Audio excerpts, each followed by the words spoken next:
Well, first of all, I'd like to start off this afternoon by saying that I am thinking of and praying for the victims of the shootings that happened in our city just in the past 12 hours.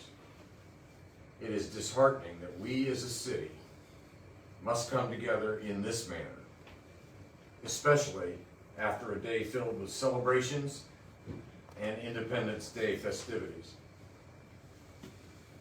Pure and simple, the violence that happened in our downtown early this morning was absolutely unacceptable. Today, two families are having to grapple with the most unimaginable pain of finding out that they will never see their child again. Several families had to get the call that no parent should ever have to receive, and that is that their child was shot and injured. All of this pain, all of this grief, all of this heartache is avoidable and is preventable. There is no reason a young person should have a firearm, period. There is no reason a young person should be downtown after hours without parental supervision, period. It does not have to be that way. And we know it does not have to be that way. With each passing year since the implementation of the gun violence reduction strategy, violence and crime are down significantly across the board in Indianapolis. This comprehensive approach that includes IMPD, our Office of Public Health and Safety, and our partners at the Indy Public Safety Foundation, and so many community partners, those who are represented here today, and many others. They are all making a difference. But on days like today, when we are grieving the loss of two young people, all of these strides we have made feel hollow. When our city's young people still have their lives rattled by gun violence, we know we have more work to do. And we will continue to keep working each and every day to identify ways in which we can keep our young people safe. It was in that spirit. Just last summer, we announced that IMPD would once again be enforcing the curfew on our youth. This year, since we have prioritized education over enforcement, trying to ensure every parent and guardian takes responsibility for their children in the overnight hours. But it is clear we must do more. So over the coming days, my office, along with IMPD, OPHS, and our community partners, will be taking steps to begin active enforcement of that curfew for our young people in our city's downtown. Before I pass things over to Chief Bailey, I want to offer my full-throated support as the Chief Executive for our city for curfew enforcement, and I want to thank the men and the women of IMPD to know that I stand behind them as they work every day and every night to protect and serve our community. Chief, let me know how I can best support your officers. I'll do whatever I can to make sure we have all the tools necessary to hold people accountable and to keep our city and its downtown safe, especially in situations like the one your officers dealt with this morning. So having said all of that, I give you Chief Chris Bailey, Chief of the Indianapolis Metropolitan Police Department. Well, let me start off by saying what occurred this morning is not who we are. We're so much better than that. The level of violence is not reflective of the city that we love and the communities that we proudly serve. My heart hurts for those we've lost and for the families that remain to pick up the pieces. Their pain must be unimaginable. I'm going to give you a little bit of an update on the case last night, and then I'll have more remarks after that. At about 1:27 a.m., officers who were already working downtown dealing with the disturbance heard shots fired just about a half a block from where they were at. They ran toward that direction. When they got to the area of Washington and Illinois, they found 6 victims suffering from gunshot wounds. One 16-year-old male was declared dead on the scene, and the other 6 were transported to area hospitals. One of those victims, a 15-year-old male, was declared dead at the hospital. A 7th victim with gunshot wounds walked into Eskenazi Hospital after self-transporting themselves. The statuses of the other victims, I don't have it all at this point, but we'll follow up with the PIO office to get that information. But of those shot, one was 16 years old, one was 17 years old, 2 were 19 years old, and 1 was 21 years old. We should all be shaken by what occurred. We cannot grow numb to the violence in our community wherever it occurs. And we cannot accept this as normal. I stand here today angry and heartbroken, frustrated because too many lives are being lost. Too many families are grieving, and too many young people are growing up around violence and trauma. But I also stand here with even more determination to solve this problem. I was down there last night. I took runs with our officers all night, and we had hundreds of officers out throughout the weekends who show up to ensure the safety of those enjoying our downtown. And I appreciate their willingness to protect our city, and they are equally as frustrated as all of us are right now. They ran toward danger again. As others were fleeing the gunshots, our officers ran toward them. They are the best of us, and I'm proud of their courage and commitment. But what I saw downtown, what I've seen downtown over the last few weeks, is absolutely ridiculous. Lawlessness, disrespect, reckless behavior of people of all ages is not something we should expect. I watched as bottle rockets were shot from the top of parking garages onto community members below, as Roman candles were shot over people's heads as the fireworks were going on Monument Circle. I saw people openly using narcotics, partying in parking lots, fighting, all the while our officers chasing them around downtown. Hundreds of young people, some wearing masks, wearing clothing that's not fitting of a 90-degree day, backpacks flung on backwards for easy access to their weapons or their fireworks. And this just wasn't kids. These were young adults, and adults that should know better, should know how to act by now. And let me say this as clearly as I can.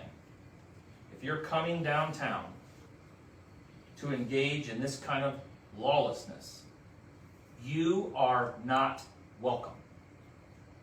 Stay home or go home. We are done with this behavior.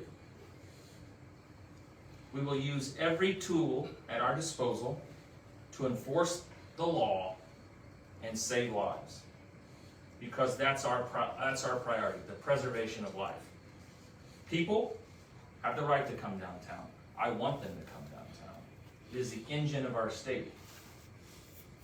But I want them to leave the same way that they came. Safe and unharmed. I said this early this morning, we can't do this alone, and I'm so thankful that it took no effort whatsoever to make phone calls today, to have these community people with us, standing up here with us, behind us, because they care about our kids, they care about our community. It did not take any effort at all for them to be standing here with us. We cannot do it alone. We're not going to accomplish our goal just by enforcement. And none of us want that.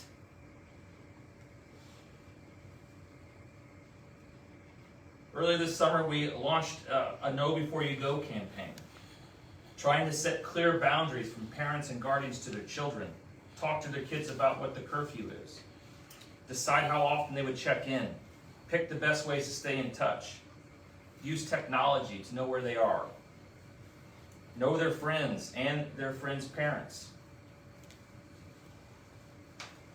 We need our parents and guardians to speak up, to take charge, to be nosy. In some of those cases, I'm not so unaware that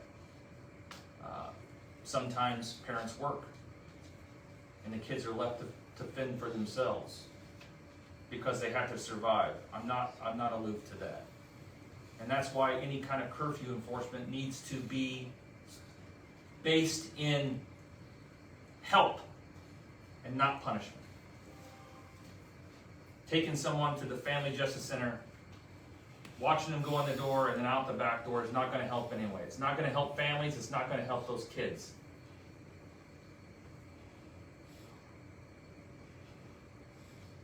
So, some changes that we're making today as we move forward. We are adding camera technology to strategic locations throughout downtown that have been identified as areas of concern over the last couple weeks. Our Assistant Chief Wally is working with the divisions to add additional police resources downtown, which will be there for the foreseeable future. I have a commitment from Indiana State Police Superintendent Anthony Scott to add troopers to the downtown area as we move forward throughout the summer. The Indiana State Police has been an unbelievable partner to the IMPD, giving us helicopter resources and resources as yesterday to make sure the fireworks area was safe and secure. I've spoken to Prosecutor Mears, who has offered his office's assistance as we move forward. I've directed our officers and detectives in every single probable cause to seek stay-away orders for the Mile Square for anyone charged with crimes of violence, weapons violations, or disorderly behavior, or repeat offenders that we have run into multiple times in the area. We'll be working with the council over the next couple weeks to update ordinances related to food vendors and food trucks, which are a constant source of issues, especially after the bars close at 3 a.m. And we are actively engaging with business owners, especially the owners of those surface lots who over the last few weeks have been problem points, sources of violence and shots fired, disorderly behavior, kids jumping from car to car to car to car on people's cars that aren't theirs, with little to no oversight from the people who operate those lots. As the mayor said, we will be engaging with our community, the OPHS, family court over the next several days to establish a process for increased curfew detentions. And with that, I'll turn it over to one of our community partners who's doing outstanding work in the community, whose work every single day is making a difference, is contributing to the reductions that we see, but we all recognize that there's still more work to do, and he is committed to working along his police department and, more importantly, the community to continue to make that progress. Cream Hines of New Boyd Mentorship, good morning or afternoon. Thank you for being here. Thank you, Chief.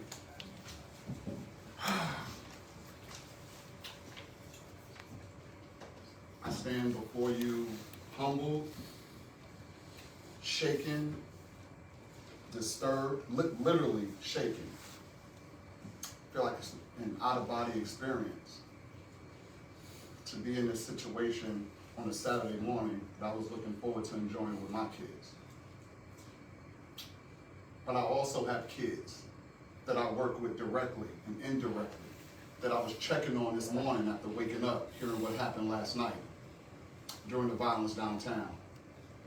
And it's so sad to see pictures circulating on social media right now of young men laying dead in the street who haven't even had a chance yet to experience life. So my phone call, or my morning, has been filled with checking in on young people that I know, checking in on families. I do not stand before you with a solution. I don't have a magic formula for this issue, but I do stand before you encouraged, motivated to go back home and check on more kids, to affirm young people, to hopefully quelch some of the retaliation that we know might be coming for last night's violence. My opinion might be contradictory or in conflict with some other people where they say this is a community problem. No, this is a personal problem. It has to be a personal problem. You have to take this personal. You have to take this personal. We all do our part. We take it personal, we do our part, then we build and bridge the community. But you have to take responsibility as a mom, a dad, a man, a woman, a grandmother, an aunt, a cousin, or uncle. I think we know what's going on in our homes. We know what's going on in our neighborhoods. The unfortunate circumstance, and I do send my full condolences to the families that are now planning funerals and are visiting hospitals this morning. But I know that more people will surround those young men that died at a funeral than surrounded those young men when they were living. That's unfortunate. The work is not going to be solved downtown. We move the needle before the kids come downtown. That's what has to happen. You have to want to go into the communities, the schools that you might feel uncomfortable in. It doesn't start downtown. So the chief, the mayor, the city can put as many checks and balances or barriers and technology as they want downtown. We have to reach the kids before they get downtown. As I'm receiving messages this morning from my young people, they're saying, I'm good, we're good, my people are good. One message that stood out from a young man that was sent to our mentors, he said, I'm straight. That's a small thing to a giant. That's a 15-year-old. That's a direct quote that we received on our mentor thread from a young man. That what happened last night is a small thing to a giant. Our kids are in pain. That's what we're seeing. We're seeing this pain that our kids are in. And we're seeing it manifest itself in a really ugly way. Our kids are hurting. So again, not what is the community going to do, what are you going to do? If you're watching, whether you're watching it now or tomorrow, whenever you see this, what are you going to do? I know what I'm going to do. I know what I'll continue to do. But I need you to adopt 2 words. I challenge you, I dare you to adopt 2 words. Mama, grandma, auntie, uncle, daddy, sister, cousin, wherever you at, 2 words. I need you to say, not mine. That's what I want you to say. Not mine. The graveyards will not get mine. The prisons will not get mine. The jails will not get mine. Not my grandson, not my son, not my nephew, not my daughter, my granddaughter. I got that. Not mine. Social media, not mine. You won't get mine. We can't save the world, but you can damn sure change and save your world. Your private world. Not mine. So as we move forward as a city and we go through this grieving process, understand our kids are grieving just as much. We have some families that are hurting, but imagine all those kids who saw what they saw last night. Imagine their little brothers, little sisters that have to hear what happened. It's a trickle-down effect. And sometimes we don't understand until it hits your front door. It's now hit your front door. Make it personal. It is now on your doorstep. It is personal. And I will say this. The website is newbreedofyouth.org. Mom, grandma, auntie, uncle, daddy, send your son to me. Send your nephew to me. No capacity. Send them to me. Send them to us. We have collaborative partners we will work with, that we are working with. We have activities for the summer. They want to fight, we got a boxing ring. You want to work out, we got a gym. You want to spit some rap? You want to get in the studio? We got a booth. You want to earn some money? We got a young entrepreneurs program. There's nothing we will not do to make a connection, not only with a young person, but the family. No excuses. My phone number is on the website. My email address is on the website. You can reach out to me directly. There's no 6 degrees of separation with me. 1 degree. And that 1 degree of separation is you. Reach out. If not me, somebody else. There are programs in the city. There are kids doing amazing things in this city, and we have to start highlighting that. Let's start putting that on the news. Let's start highlighting the amazing things that some of these kids are doing. We are sending kids off to college. We are sending kids off to the military. I am frustrated, but I am encouraged. I am motivated to get back to work. And with that, I'll introduce you to my pastor, Mr. Richard.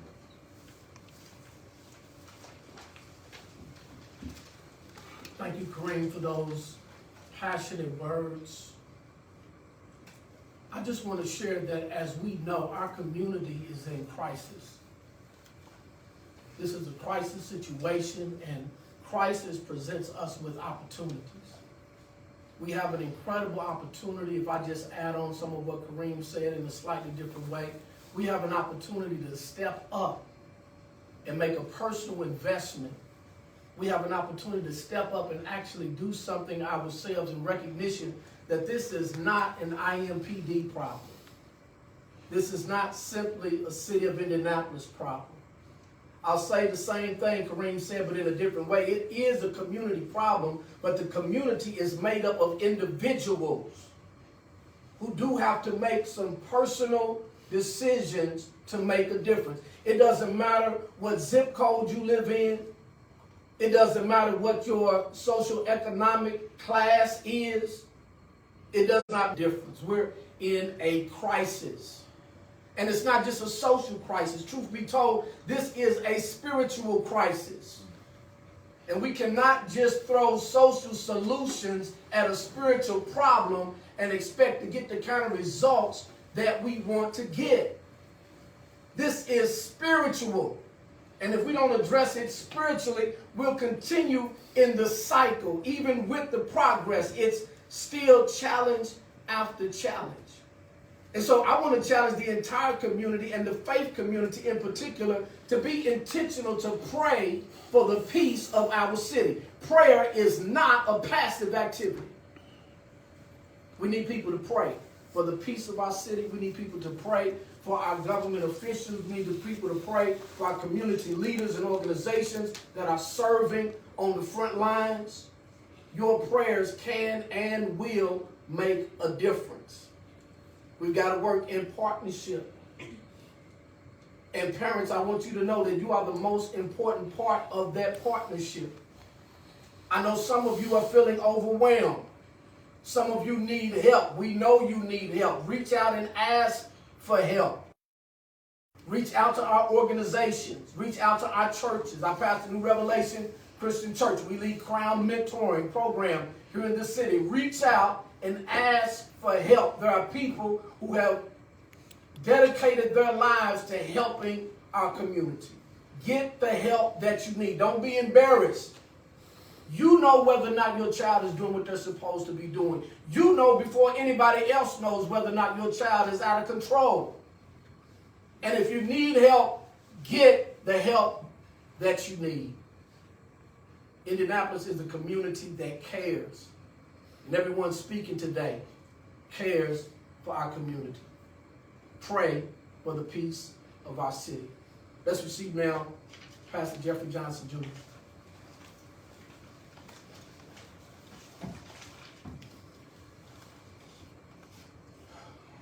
Good afternoon. My heart is broken. I'm devastated, but I also echo Kareem in that I'm also encouraged and motivated. First of all, my prayer goes out to the families that were impacted last night in the shooting. My thoughts and prayers go out to you. I pray that the God of all comfort will comfort you in this time of grief. But the reality is, incidents like this will continue to happen. When we defund our schools and our social communities, organizations, when we take away books but leave guns, we leave our children idle to their own devices. And it's not a time to point fingers. I echo the leaders that have already spoken. This is going to be a communal effort.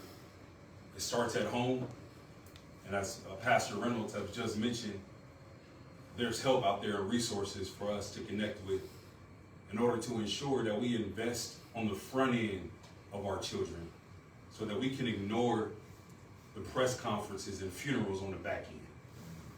And it's time for us to invest, whether it's financial, whether it's our time, our energy, whether it's our facilities and churches. As Pastor Reynolds mentioned, this is a spiritual investment that we need to consider in terms of our children. We are leaving too many children out on the streets when there are other resources and options that we can plug our children into. And so, as my co-laborers in this work have already mentioned, we're calling out on every parent. We're calling every uncle, auntie, cousin, friend, mentor, pastor, preacher, leader, community, organization.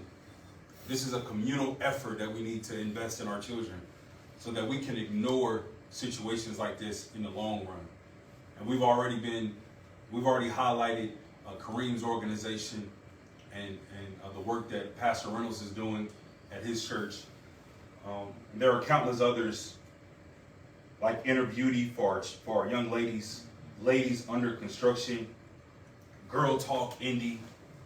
Over at the Eastern Star Church on the east side of Indianapolis, we too have our youth center where we house a summer camp, summer learning labs, even right now. So when we continue to invest in organizations that's already doing the work, we can invest in the future of our front end of our children so that we can ignore the grief and the pain that families are experiencing even right now on the back end. And so I want to continue to encourage the city of Indianapolis, let this be a wake-up call. Let this be a wake-up call for us to wake up, to step up, to continue to do what is necessary so that our children can avoid caskets and graduate from college and walk into careers and make an impact on the community, because we've invested in them now. They'll look back and come back and invest in the future generations. And so again, my prayer and my thoughts go out to the families who are impacted, who are in this moment, this tough moment of grief. But this is a moment for our city to come together, to wake up, and continue to look up for the help and the spirit that we need to make this city a peaceful place that it already is. Thank you. We'll open it up for questions if you have any. Chris, Mr. Mayor, based on what downtown's experience over last night, the past couple of weeks, do you feel that downtown is still a safe place? And what's going to take to convince the merchants who live down there, the residents who live down there, and all the people who've done all this hard work that downtown is still statistically relatively safe? Yeah, Abdul, the truth is, the downtown remains the safest neighborhood in our community. Now, it's marred by events like last night. And what we don't focus on is the progress that not only downtown, but the city as a whole has made in our gun violence reduction strategy. Last night, when this is covered in the news, it's normal for people to say, ipso facto, downtown is not safe. And I think all of us are committed to making sure that when people do come downtown, they can come downtown with the assurance that nothing bad is going to happen to them or any of their family. For Chief Bailey, Can I just add on to that little bit of that? Look what we've hosted in downtown Indianapolis over the last 2 years, 1.5 years. Hundreds of thousands, if not maybe even 1 million people have come through and went back the way they came. Downtown represents about 6% of the total crime every single year in our city.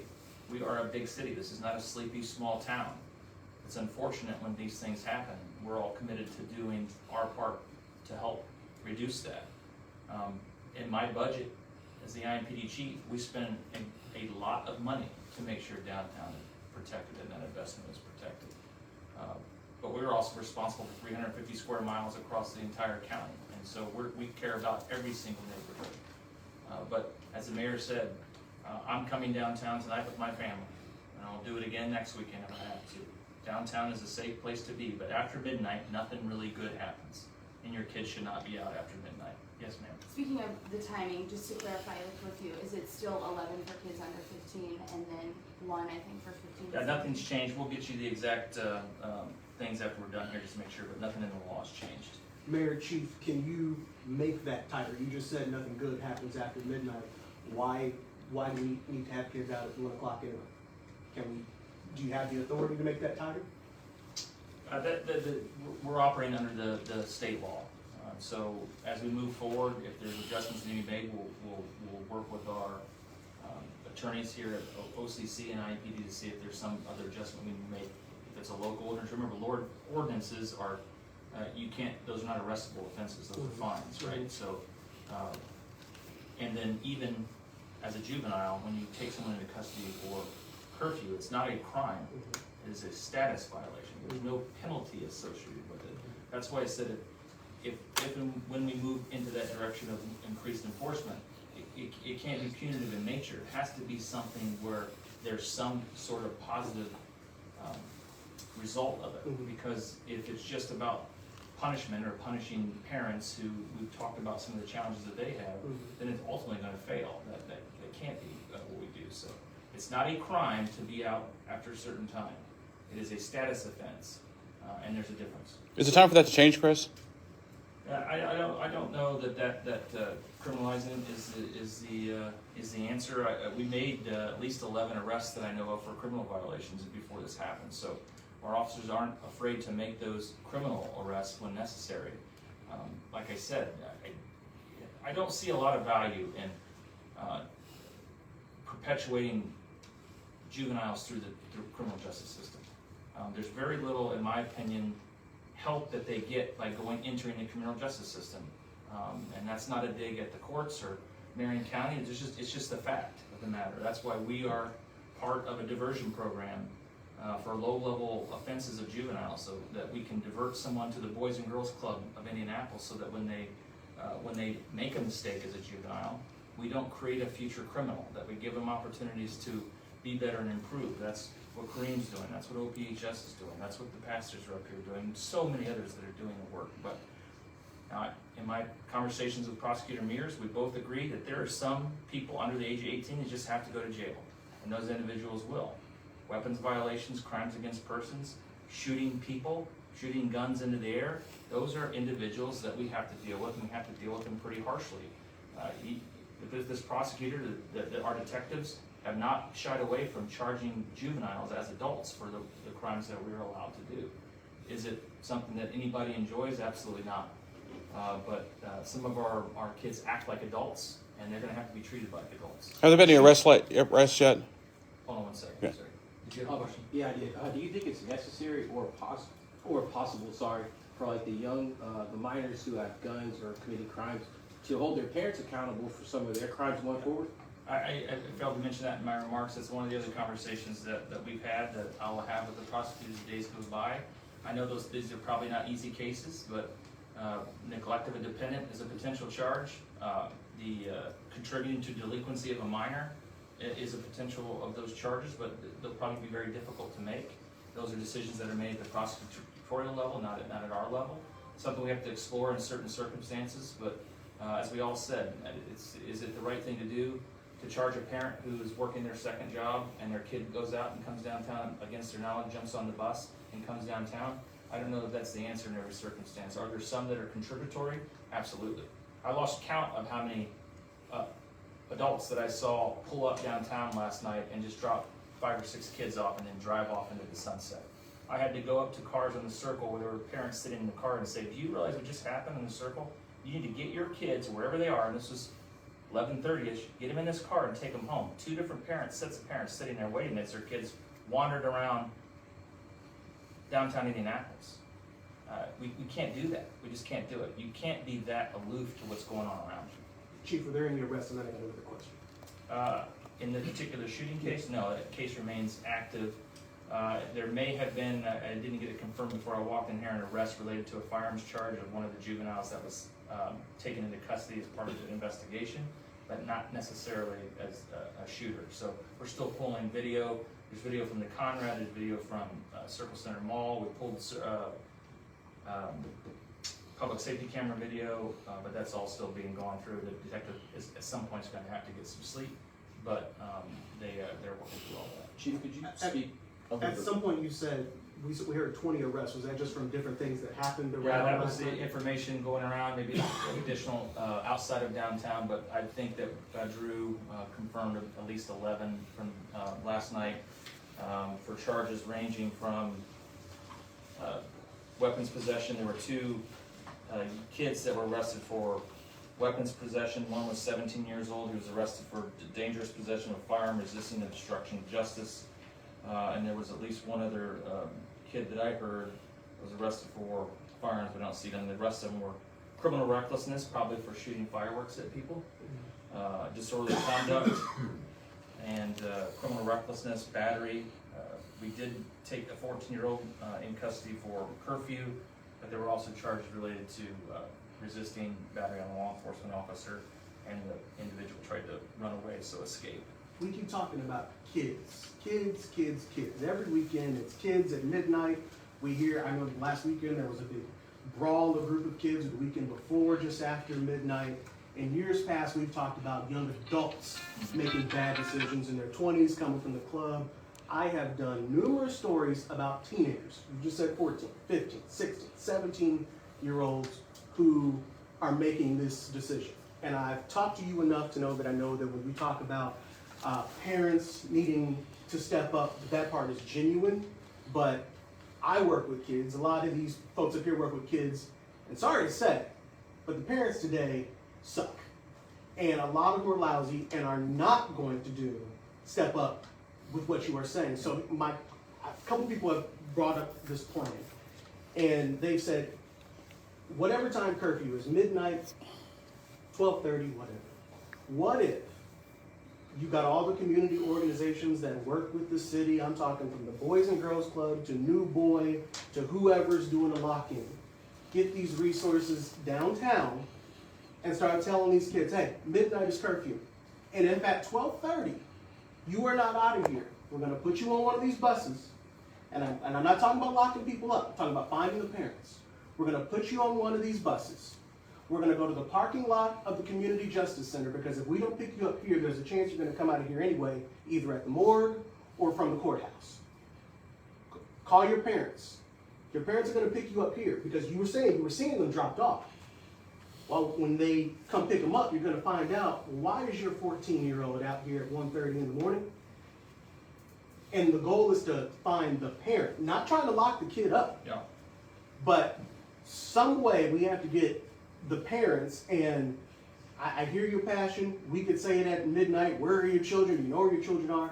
But could you get, and if you say, well, that's gonna be a lot of resources, that's why we got these community organizations, Boys and Girls Clubs, students in school, resource officers down from school districts who might know these kids and say, you either get your parent on the phone or you're gonna spend the night here, because the alternative is you've got 7 kids who are coming out of a hospital, 2 that'll be coming out of a morgue, and countless others that of young people, young adults who are gonna come out of the community justice system anyway. So it's either we take care of this in the parking lot before you have to come out of one of these buildings. Well, I mean, I think that's what the mayor and I both said, that over the coming days, we're gonna work with our community partners to try to figure out something exactly that path. We'll take one last question. Thank you. Yep. You said there's going to be increased police presence downtown through Indiana State Police and IMPD as well. Could you just be a little bit more specific about the numbers for those and where those are? Yeah, I mean, it's gonna fluctuate. So last night there was an event, which was a very successful event. Families, people came downtown, they watched the fireworks. After the fireworks over, they left. The individuals that we dealt with all night were not interested in watching the fireworks. So there was increased staffing downtown. On a regular Saturday night or Friday night, we run what's called special event teams downtown, usually 2 or 3 of those. We have to make sure those are filled. Our officers are working a lot of overtime and have for a considerable amount of time. So getting people to voluntarily work those overtime investigations to make sure everybody in our department knows this is an all-scape. For events, all these things, it's not just gonna be on the backs of our operations uniform officers. We're gonna get detectives out, we're gonna get administrative personnel out into the field so we can make sure that that downtown in every neighborhood, because if something happens down here, significant like that, then we have to draw resources from every other neighborhood. And that's not fair to those neighborhoods. But this is where the people are, you're right. I said it last night on TV. You wanna engage with the kids, you wanna try to protect them, I'm telling you where they are on Friday and Saturday nights. Told you where they are. They're not going to your gym right now. They're not going to play basketball on Friday nights. They're downtown for multiple reasons. You want to engage with them, come on down. I'll work with you. I'll tell you where they're at. I'll share information. I'll give you the incident commander's number. You can communicate with us all night long. Mr. Mayor, any final word for the public that may be worried, may still be concerned? Well, I think that the collection of community leaders is a good sign that we're all committed to eradicating, why a young person walks around downtown with a gun. What is a young person doing in downtown Indianapolis at 2 and 3 o'clock in the morning? Those are rhetorical questions that we're going to collectively try to answer. As a follow-up, though, I want to make it clear, while we focus a lot on juveniles, and obviously today has been all about what occurred last night to largely 16, 17, 18, 19-year-olds. But the truth is also, in the city of Indianapolis, the number of both criminal homicides and non-fatal shootings occur between the ages of 30 and 34. Without question, that is the age category. So I understand why a young person being shot downtown generates an enormous amount of enthusiasm. But we also, collectively as a city, are dealing with a gun-related problem that almost irresponsibly occurs among older young people, 30, 35 years old. That's where the numbers exist. But Mayor, does the city have or as the city, state, whoever, we're talking about kids. Those adults are a different story. We're talking about kids who don't have the same rights as us. Doesn't somebody have to say this is a particular problem because they're just kids? Well, that's what we've been saying. That's what every speaker today has underscored. And while this is a sad day for so many reasons, it is a day of hope. It is a day of new beginnings. And I think we just have to collectively commit to that. Thanks, everybody. Thank you.